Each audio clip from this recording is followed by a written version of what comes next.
Will you please join me in a word of prayer? Let the words of my mouth and the meditation of my heart be acceptable to you, O Lord, my rock and my redeemer. Amen. It was 1983. I was 13 years old, and my mother had driven my sister and I out to Montauk for the first time to go to a family party at Aunt Carol and Uncle Bill's house out there, which overlooked the beach.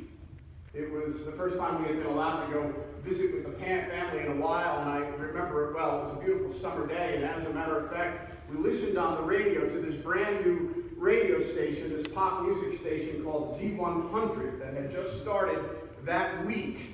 And so it stuck out in my mind exactly when it happened. And so we were out there, and during the course of the day, I worked my way down to the beach with my baseball and bat. I'm a huge baseball fan, but I'm a Yankees fan. Thankfully, Uncle Bill never held that against me. But the problem is I really am terrible and have always been terrible at baseball. So I was down there playing by myself, trying to throw the ball in the air and hit it, and that really wasn't working very well. And after the course of some time, Uncle Bill had worked his way down to the beach. Took the baseball, started playing catch with me, started giving me some patient pointers. And he had to be very patient because I was really that bad. And it was a moment that stuck with me from that day forward. It was something I always wanted to do with my own father, is play baseball, have a little game of catch, but we never did. And there Uncle Bill was, playing catch with me. He hardly knew me. Up until that point, Uncle Bill was just like this appendage that came along with Aunt Carol. This was the first real personal connection that I had with him. And that moment, 33 years ago, became a beacon of light of what our relationship would grow into over the course of time. Uncle Bill became for me this father figure, a functional father figure who became an example for me of how to live my life. It wasn't the kind of relationship where we needed to talk on the phone all the time. It was a relationship of presence and example. And what he meant to me was that Uncle Bill and Aunt Carol would always be there in my life, no matter what. This is one of the hardest, yet one of the easiest sermons I've ever had to write and ever had to preach. It's one of the hardest because I feel so indebted to Uncle Bill that I want to do him honor. It's one of the easiest because, as you know, there's no shortage of material when it comes to Bill. And the real concern I had this morning was not going on and on, because if I went on and on, James would fall asleep, and then I would never hear the end of it the rest of my life. So what I decided to do this morning is tell you what I've gained, what I've learned from Uncle Bill. And I hope in sharing my story, you can all see what endeared you to him and why he was so special to you. During the course of my life, I learned a lot of things from Uncle Bill. I learned that you always need to carry around with you a handkerchief. Many, many years ago when we first came to Arizona, we decided to play golf together. And I didn't have appropriate golf shorts, so I needed to borrow a pair of golf shorts. I was much skinnier then, or Uncle Bill was much bigger than, I don't know, but we'll just leave it up to that. And so he loaned me a pair of shorts, and I put them on. And after a little while, I reached into the pocket, and I pulled out a handkerchief. My first thought and my first words were, you wash these shorts, right? Because it was a handkerchief. I learned from Uncle Bill that it's okay to drive with your turn signal on for miles and miles and miles.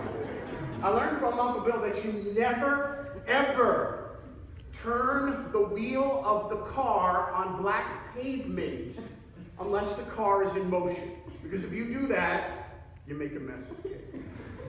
And I learned from Uncle Bill that when you go out for Chinese food, you always order enough spring rolls because he wants his spring rolls. But there's a lot of other more important things I learned from him. I learned from Uncle Bill how to be a man, how to take responsibility for life, and how in doing it, you found integrity. And one of the best lessons about being a man that I learned from Uncle Bill is that you can make fun of yourself. You can find humor in your shortcomings and in your mistakes. Is that not one of the most endearing things that attracted you to Bill. It was like a magnet. He put you at ease right away because he could make fun of himself, and after a little while, he'd start making fun of you. And that's because he loved you. That's because he wanted to grow close to you. And that's another thing I learned from Bill. Love. His love for Aunt Carolee was an incredible gift, a second chance at love in life, and that relationship blossomed and strengthened and flourished, that they became a blessing to others. They're a blessing to me and Lisa. There's a lot of parallels in our relationships, and their love, their example, their support has given us strength. The love that he shared with Aunt Carolee became a safe place for him to work through his own life. The bad examples of love that he experienced as he was growing up, their love helped him to heal from that. And during the course of our time together, as Uncle Bill would talk about his family and what it was like to grow up with the challenges that it had, he provided for me a source of strength. Because I often found myself saying, wait, if Uncle Bill could overcome that, I can overcome my dysfunctional family. I can overcome my issues. And during the course of his life, that love continued to grow and to mature so that he was able to get in touch with himself and his own emotions. As hard as the last 2 years have been, hasn't everyone here had the opportunity to say what you needed to say to Bill and hear what you needed to hear from him? That's powerful. That's love. The first reading and the second reading that we had today were the readings that were at their wedding when they started their life 40 years ago. They're an example of God's perfect love. Our love's not like that, but they're incredible goals to strive for. And it's an incredible reminder to us of how our love can grow and where we find strength for our love and for our relationships. But probably the best thing that I took away from Uncle Bill was his spirituality. And I know that probably sounds strange because Bill would be the first one to say he's not the most religious person in the world, and he didn't go to church very often. But in my relationship and working with church people, Bill is one of the most forgiving, gracious, and fair people I ever met in my life. I could only wish that every parishioner that I had in my congregations had half the qualities and half the characteristics that Bill exemplified in his life. When I was going through my divorce, Bill was one of the only family members who sat down and said to me, Harry, I need to hear from you personally your story. I need to talk to you before I think anything about what's going on. See, Bill didn't want to do to others what had been done unto him so unfairly and so often. And so he exemplified that grace, that forgiveness, that fairness. And that source of strength and relationship and love that he and Aunt Carolee have shared with me have helped Lisa and I get to where we are. I don't think we'd be where we are without them, and I am eternally grateful for it. The gospel lesson I read a little while ago is my favorite passage in all of the Bible. This passage, I think, includes all of us. We can find ourselves in the various characters that surround Jesus as he raises Lazarus. There's the bumbling apostles. They follow Jesus around everywhere. They're the teacher's pet. They want to always have the right answer. They always want to do the right thing. But they mess it up over and over and over again. That's us when we want to be good Christians. During the course of his life, Bill ran into a lot of these good Christians. At those times in his life when he wanted to dip his toe in the waters of the church and get involved behind the scenes, time and time again, he ran into those good Christians. And because Bill was filled with so much integrity, he had no patience for the hypocrisy. He would rather have his own personal spirituality instead of having it messed up by others. Then there's the crowds that surrounded Jesus and Mary and Martha in this story. And And we hear about those in the crowd who are the skeptics. Could not he who opened the eyes of the blind man have kept this man from dying? That's us. When we're angry at God. That's us. When our life goes off the rails and we can't make sense of things. That's us. When we're looking at creation and saying, how is this fair? What have I done to deserve this? Then there's Mary and Martha. They are those faithful people of God. They have the right answers. But they're so overwhelmed with their grief, they just can't believe it. It's empty words to them. It's pious phrases to help them feel better. They had just said a few moments ago, Jesus is the resurrection and life. But when Jesus tells them to take the stone away from the grave, they don't believe it at all. They argue with him. Why would you want to do that? He's already rotting. But the best part of the story is the part where we hear that Jesus began to weep. Some translations have it just Jesus wept. I love it. Because in the shortest verse in the Bible, we learn the most about our God and Creator. That in spite of those moments where we're good Christians, where we're critics of God, when we're just so devastated that we can't really trust, God weeps with us and for us.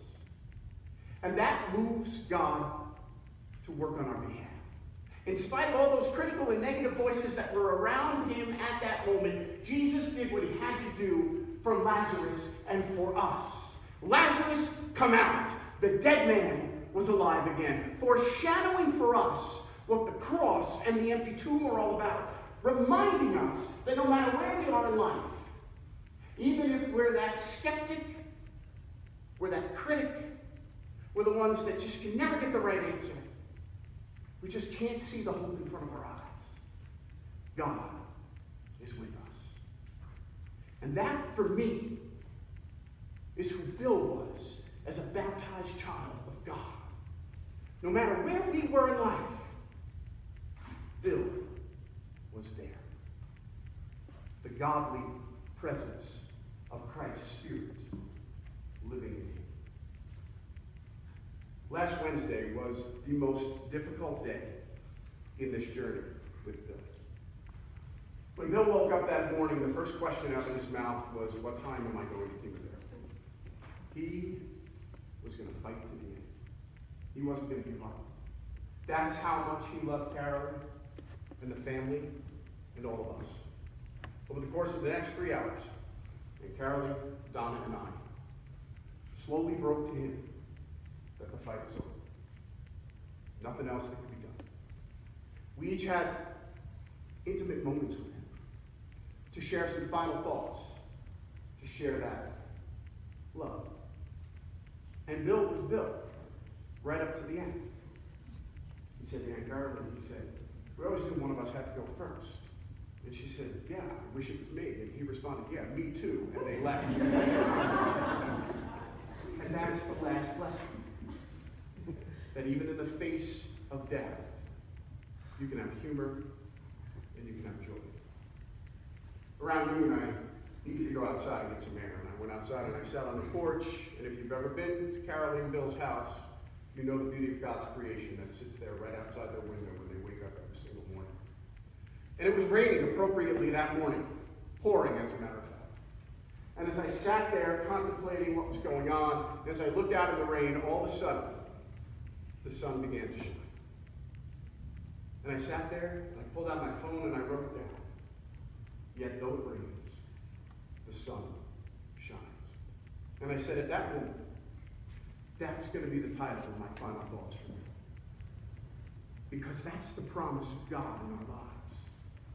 And that's who Bill has been to us. Yet, though it rains, the sun shines. Amen.